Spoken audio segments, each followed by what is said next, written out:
আল্লাহু আকবার। ডান হাতের কবজি বাম হাতের কবজির উপরে রেখে বুকের উপরে রাখবেন, বা বাহুর উপরে রেখে বুকের উপরে রাখবেন, দুটাই সহিহ হাদিস। কবজির উপরে কবজি অথবা বাহুর উপরে বাহু, বুকের উপরে রাখেন 5টি সহিহ হাদিস, নাভির নিচে রাখেন 3টি জৈব জাল হাদিস। এরপরে আপনি বলেন আল্লাহুম্মা বা'id বাইনি ওয়া বাইনা খাতায়ায়া কামা বা'adta বাইনাল মাশরিক ওয়াল মাগরিব, আল্লাহুম্মা নাক্কিনি মিনাল খাতায়া কামা নাক্কা সাবুল আবিজ মিনাদ দানাস, আল্লাহুম্মা আগসিল খাতায়ায়া বিল মা'i ওয়াস সালজি ওয়াল বারাদ। আল্লাহ তুমি আমাকে আর আমার পাপকে অত দূরত্বে রাখো পূর্ব পশ্চিমকে তুমি যত দূরত্বে রেখেছো। আল্লাহ তুমি আমাকে ধুয়ে পরিষ্কার করে দাও যেমন ভাবে সাদা কাপড়কে ময়লা থেকে ধুয়ে পরিষ্কার করা হয়। আল্লাহ তুমি আমার পাপকে তুষার দিয়ে, বরফ দিয়ে, ঠান্ডা পানি দিয়ে ধুয়ে পরিষ্কার করে দাও। এরপর আপনি বলুন আউযু বিল্লাহি মিনাশ শাইতানির রাজিম, মারদুদ বিতাড়িত শয়তান থেকে পরিত্রাণ চাচ্ছি। বিসমিল্লাহির রহমানির রহিম, পরম দাতা দয়ালু নবী আরম্ভ করছি আলহামদুলিল্লাহি রাব্বিল আলামিন, বিশ্বজগতের প্রতিপালকের প্রশংসা। আর রহমানির রহিম, তিনি হচ্ছেন পরম দাতা দয়ালু। মালিক ইয়াউমিদ্দিন, তিনি হচ্ছেন বিচার দিনের মালিক। ইয়াকা না'বুদু, একমাত্র তোমার ইবাদত করি। ওয়া ইয়াকা নাস্তাঈন, একমাত্র তোমার নিকটে সাহায্য চাই। ইহদিনাস সিরাতাল মুস্তাকিম, তুমি আমাকে সোজা সঠিক সরল পথ দেখাও। সিরাতাল লাযিনা আন'আমতা আলাইহিম, ওদের পথ তুমি দেখাবে যাদের ভালোবেসেছো। গায়রিল মাগযুবি আলাইহিম ওয়ালাদ দাল্লিন, ওদের পথ তুমি দেখায় না যাদের খারাপ বেসেছো। আমিন। দীর্ঘ সময় ধরে তোমার দরবারে যে প্রার্থনা করলাম এটা তুমি কবুল করো। সম্মানিত দিনী ভাই বোন, কোরআন মাজিদে 114টি সূরা আছে। কতটি? 114টি। মাত্র একটি সূরার শেষে আমিন আছে, সেটা হলো সূরা ফাতিহা। আর কোন সূরার শেষে আমিন নেই। আর সূরা ফাতিহা দোয়ার জগতে ব্যতিক্রম, ভিন্ন ধরনের দোয়া। দোয়ার জগতে এত দামি দোয়া আর কোনো দোয়া নেই। আপনি আরেকটু দেখেন, সূরা ফাতিহাতে মাত্র একটাই কথা আছে। সূরা ফাতিহায় মাত্র একটাই কথা আছে, সেটা হলো আমাকে সহজ সরল সোজা পথ দেখাও। এইটুকু কথা বলার জন্য আল্লাহর আগে প্রশংসা করতে হয়। ইনি আপনাদের একজন চেয়ারম্যান মানুষ, ধনী মানুষ, মানুষকে সহযোগিতা করে থাকেন। হঠাৎ করে কেউ যদি গিয়ে বলে আমার ছেলের হাত ভেঙে গেছে, 10,000 টাকা দেন তো, তাহলে একটু ক্ষেপে উঠবে, বলবে কি ব্যাপার, তুমি কে? আর যদি গিয়ে বলেন আপনি খুব ভালো মানুষ, আপনি মানুষের সাহায্য করে থাকেন, আমি খুব বিপদে পড়েছি, দয়া করে আমাকে 10,000 টাকা দেন, আমার ছেলের হাত ভেঙে গেছে, মেডিকেলে ভর্তি করা লাগবে, অনেক অনুনয় বিনয় করে যদি বলেন, তাহলে বলবেন উনি সেই তো কি করা যায়, এখন তো হাতে টাকা পয়সা দেখছি না, আবার কর্জ দিলে ঠিক মতো পাওয়া যায় না, তুমি তো খুব বিপদে পড়েছো, আচ্ছা যাক ঠিক আছে নাও, 5,000 নিলে হয়, একটা কিছু বলে দিবে। আর গিয়ে যদি বলেন টাকা দেন 10,000, তাহলেও খেপে যাবে। আল্লাহর কাছেও হঠাৎ করে কোনো কথা বলা যায় না। আর আল্লাহ খুব খুশি হন তার প্রশংসা করলে, আলহামদুলিল্লাহ বললে আকাশ জমিন নেকিতে ভর্তি হয়ে গেছে। সুবহানাল্লাহ, আলহামদুলিল্লাহ বললে দাড়ি পাল্লা নেকিতে ভর্তি, একেবারে খুশি হয়ে গেছে, যাহাই চাইবেন তাহাই পাইবেন। তাই প্রথমে বলা হচ্ছে আলহামদুলিল্লাহ রাব্বিল আলামিন, বিশ্বজগতের প্রতিপালক তুমি, আর রহমান রাহিম পরম দাতা দয়ালু তুমি, মালিক ইয়াউমিদ্দিন বিচার দিনের মালিক তুমি, ইয়াকা না'বুদু একমাত্র তোমার ইবাদত করি, ওয়া ইয়াকা নাস্তাঈন একমাত্র তোমার কাছে সাহায্য চাই। তুমি আমার একটা কথা শোনো, তুমি আমার একটা কথা শোনো, তুমি আমার একটা কথা শোনো, তুমি আমাকে সঠিক সরল সোজা পথ দেখাও।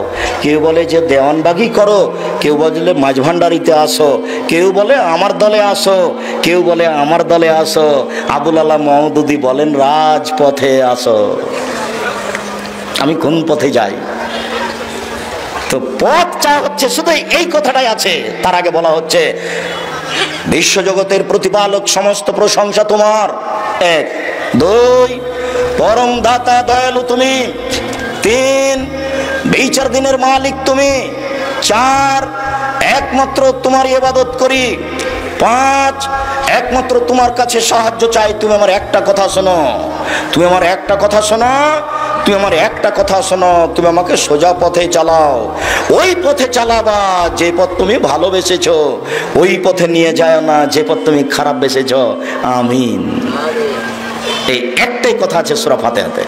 বিসমিল্লাহির রহমানির রহিম, পরম দাতা দয়ালু আরম্ভ করছি যে কোনো একটি সূরা। কুল আল্লাহু আহাদ, হে নবী আপনি বলুন আল্লাহু একক, আল্লাহুস সামাদ, আল্লাহ নিরপেক্ষ মুখাপেক্ষীহীন, লাম ইয়ালিদ তিনি কাউকে জন্ম দেননি, ওয়ালাম ইউলাদ তিনি কারো থেকে জন্ম নেননি, ওয়ালাম ইয়াকুল লাহু কুফুয়ান আহাদ তার সমকক্ষ কেউ নেই।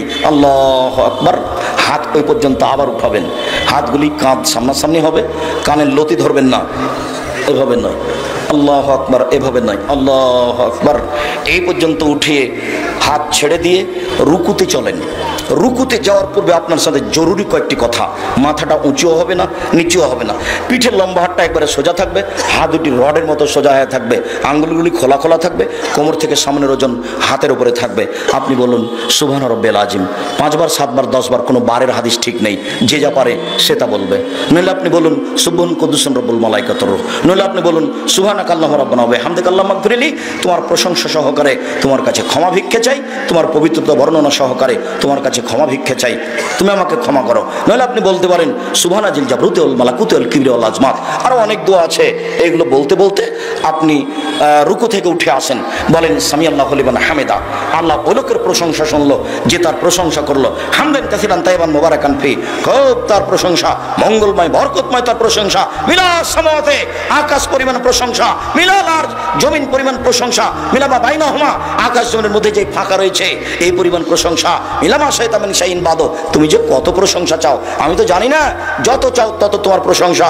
এরপরে আরো দোয়া পড়েন, এরপরে সিজদায় চলেন। সিজদায় যাওয়ার পূর্বে আপনার সাথে জরুরি কয়েকটা কথার 19 বিষয় না যেন।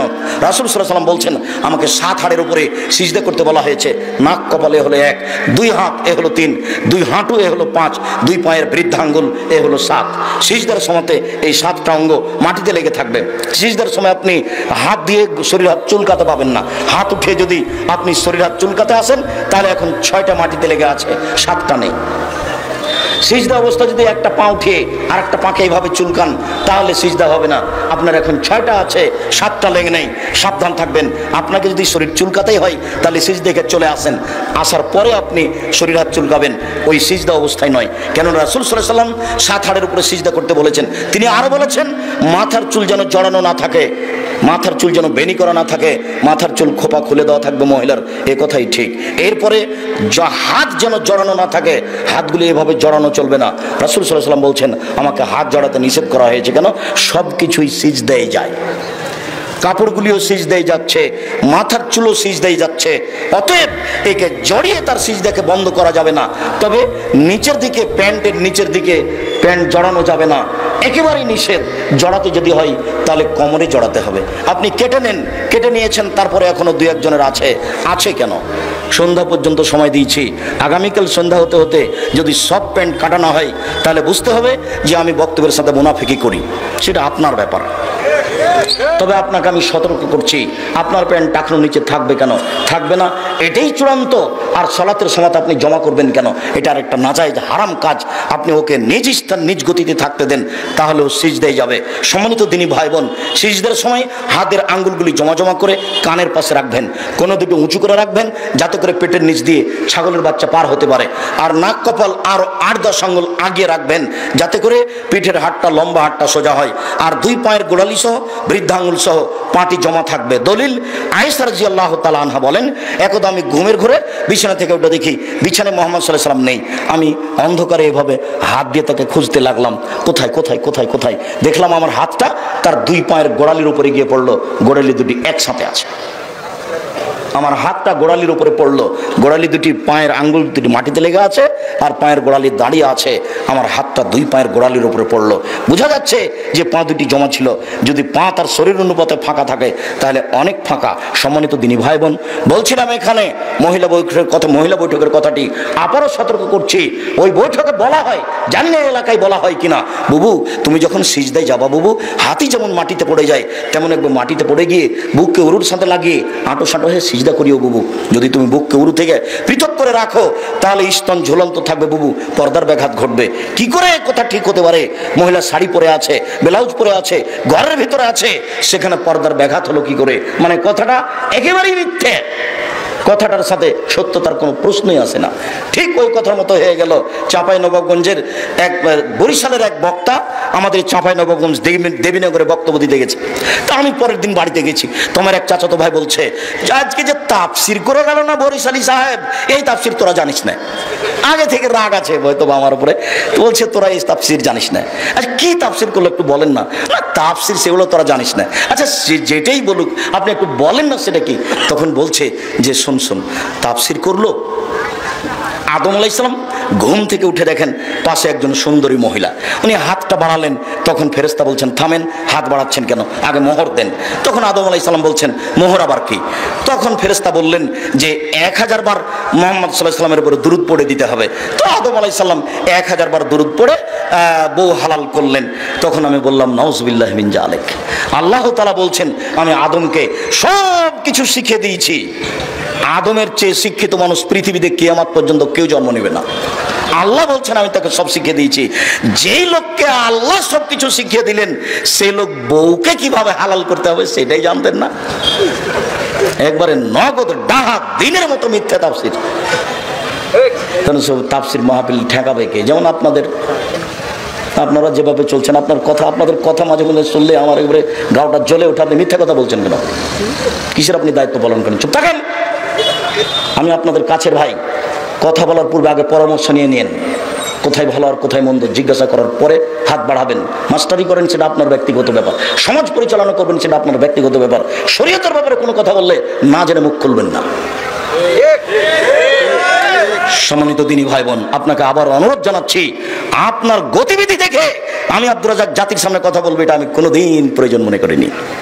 অতএব আপনাকে আজও বিশেষভাবে সতর্ক সাবধান করছি, ধর্মের ব্যাপারে কোনো কথা বললে বা আমাকে নিয়ে কোনো কথা বললে আমাকে জানার পরে কথা বলবেন। সম্মানিত দিনী ভাই বোন, বলছিলাম সিজদাই বলেন আপনি সুবহান রাব্বিয়াল আলা যতবার ইচ্ছে, নইলে আপনি বলেন সুবহুন কুদ্দুসুন রব্বুল মালাইকাতুহু, নইলে আপনি বলেন সুবহানাকা আল্লাহুম্মা রাব্বানা ওয়া বিহামদিকা আল্লাহুম্মা ইগফিরলি, নইলে আপনি বলেন রব্বিগফিরলি জামবি কুল্লাহু দিক্কা ওয়া জাল্লা ওয়া লাওয়াকির ওয়া নিয়াতু ওয়া সিররা। আপনি সিজদায় যত হাদিসের দোয়া মুখস্থ আছে সব বলতে পারেন। তবে রব্বানা আতিনা ফিদ দুনিয়া হাসানাতাও ওয়া ফিল আখিরাতি হাসানাতাও ওয়া কিনা আযাবান নার এটা সরাসরি বলতে পাবেন না। কেন? আল্লাহ নবী বলছেন রুকুতে এবং সিজদায় আমাকে কোরআন মাজিদ পড়তে নিষেধ করা হয়েছে। তবে আপনি যদি রব্বানা আতিনার পূর্বে আল্লাহুম্মা লাগিয়ে দেন, আল্লাহুম্মা রাব্বানা আতিনা ফিদ দুনিয়া হাসানাতাও ওয়া ফিল আখিরাতি হাসানাতাও ওয়া কিনা আযাবান নার, তখন এটা চলবে। বুঝাতে পারিনি? রুকু সিজদায় কোরআন মাজিদ পড়া নিষেধ। তো রব্বানা আতিনা ফিদ দুনিয়া, হ্যাঁ সরাসরি রব্বানা আতিনা চলবে না, কিন্তু রব্বানা আতিনার পূর্বে যদি আল্লাহুম্মা লাগিয়ে দেন তখন এটা হাদিসের দোয়া হয়ে গেল। এটা মুহাম্মদ সাল্লাল্লাহু আলাইহি ওয়াসাল্লাম বলেন। সম্মানিত দিনী ভাই বোন, আপনি সিজদা থেকে উঠে আসেন, বলেন আল্লাহুম্মা ইগফিরলি ওয়ারহামনি ওয়াহদিনি ওয়াফিনি ওয়ারজুকনি, আল্লাহ তুমি আমাকে রুজি দাও, আমাকে খেতে দাও, আমার প্রতি দয়া করো। আবার আপনি সিজদা করেন, উঠে আসেন, এ হলো 1 রাকাত, এভাবে আরেক রাকাত, এ হলো 2 রাকাত। যদি এটা আত্তাহিয়াতের বৈঠক হয় তাহলে বাম পায়ের পাতার উপরে বসবেন, আর যদি সালামের বৈঠক হয় তাহলে বাম পা ডান দিকে বের করে দিবেন, নিতম্ব পিছনকে মাটির উপরে রেখে দিবেন, বাম হাতের আঙ্গুলগুলি জমা জমা করে হাঁটুর উপরে রাখবেন, আর ডান হাতের আঙ্গুল কনিষ্ঠ সহ 2টি আঙ্গুলকে আগে জমা করবেন। করেন তো দেখি। তারপর 3য় আঙ্গুলের নখের উপরে বৃদ্ধাঙ্গুলের পেটটা ঠিক করো। তোমার আঙ্গুল ভাবে খোলা খোলা আছে তো, বুঝো না? একটু আমার দিকে দেখো। উপস্থিত বৈঠকের মুসলিম বোন, আপনি দেখতে পান আর না পান, ওই কনিষ্ঠ আঙ্গুল চাঁপাইনবাবগঞ্জের ভাষাতে কুঁড়ে আঙ্গুল এবং তারপরে যেটা আছে 2টা একসাথে জমা করে চাপ দেন, লাগিয়ে দেন, আর 3য় আঙ্গুলের নখের উপরে বৃদ্ধাঙ্গুলের পেটটা রাখেন, এইটা হাঁটুর উপরে রাখেন। এখন অবিরাম নড়বে। একবার ইল্লাল্লাহর সময়তে একবার উঠাতে হবে, এরপর মানে কোনো ভুয়া হাদিসও নেই, এমনিতেই চলছে। আস্তাগফিরুল্লাহ রাব্বি মিন কুল্লি যাবে অত বেলে, এটা যেমন এমনিতেই চলছে, ক্ষমা চাওয়ার দোয়া, কেউ জানে না কোথায় আছে। সালাম দেওয়ার দোয়া চলছে আগফিরুল্লাহ লানা ওয়া লাকুম, কেউ জানে না কোথায় আছে, এমনিতেই চলছে। শুনে নিয়েছে এটা সালাম দেওয়ার দোয়া, তাই সবাই বলছে। যেমন জননেতারা এখন বলছেন যে ভালো থাকুন, ধন্যবাদ, ভালো থাকুন। তোরা কি আল্লাহ যে ভালো থাকবে? বলতে হবে জননেতাকে যে আল্লাহ আপনাদেরকে ভালো রাখুক। বলছো যে ভালো থাকো, ওই আমি আল্লাহ এখন ভালো থাকবো, একেবারে নগদ উল্টা। প্রতিটা জায়গাতে শরীয়তে ভাবে উল্টে আছে, মানে সত্যটা তদন্ত করে বলার মানুষটা কোথায়? সম্মানিত দিনী ভাই বোন, এবার আপনি বলুন আত্তাহিয়াতু লিল্লাহি ওয়াস সালাওয়াতু ওয়াত তাইয়্যিবাতু আসসালামু আলাইকা আইয়ুহান নবী।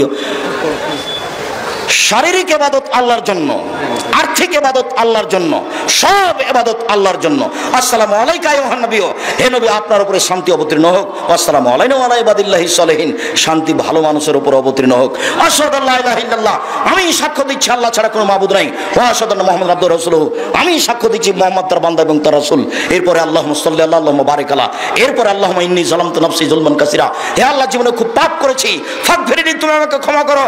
মাগফিরাতাম মিন ইনদিক, ক্ষমা তোমার পক্ষ থেকে হয়ে থাকে। ওরহামনি, তুমি আমার প্রতি দয়া করো। ইন্নাকা আনতাল গাফুর রাহিম, তুমি যে দয়াশীল, তুমি যে ক্ষমাশীল, তুমি দয়া না করলে, ক্ষমা করলে কে আমাকে দয়া করবে, ক্ষমা করবে। আল্লাহুম্মা নাউযু বিকা মিন আযাবি জাহান্নাম, তোমার নিকটে জাহান্নামের শাস্তি থেকে বাঁচতে চাই। ওয়া আউযু বিকা মিন আযাবিল কবর, তোমার নিকটে কবরের শাস্তি থেকে বাঁচতে চাই। ওয়া আউযু বিকা মিন ফিতনাতিল মাসিহিদ দাজ্জাল, তোমার নিকটে দাজ্জালের বিপদ থেকে বাঁচতে চাই। ওয়া আউযু বিকা মিন ফিতনাতিল মাহি ওয়াল মামাত, তোমার কাছে বাঁচতে চাই ইহকালের বিপদ, তোমার কাছে বাঁচতে চাই পরকালের বিপদ হতে। আল্লাহুম্মা নাউযু বিকা মিনাল মাসাম ওয়াল মাগরাম, তোমার কাছে বাঁচতে চাই বড় পাপ হতে, তোমার কাছে বাঁচতে চাই ঋণ কর্য হতে। এবার বিশেষ দোয়া বলেন তো, বিশেষ দোয়াটি কি? রব্বির রহমুহুমা কামা রাব্বায়ানি সাগীরা, বলবেন না কখনো, এইটুকু বাপ মায়ের জন্য বলে রাখবেন।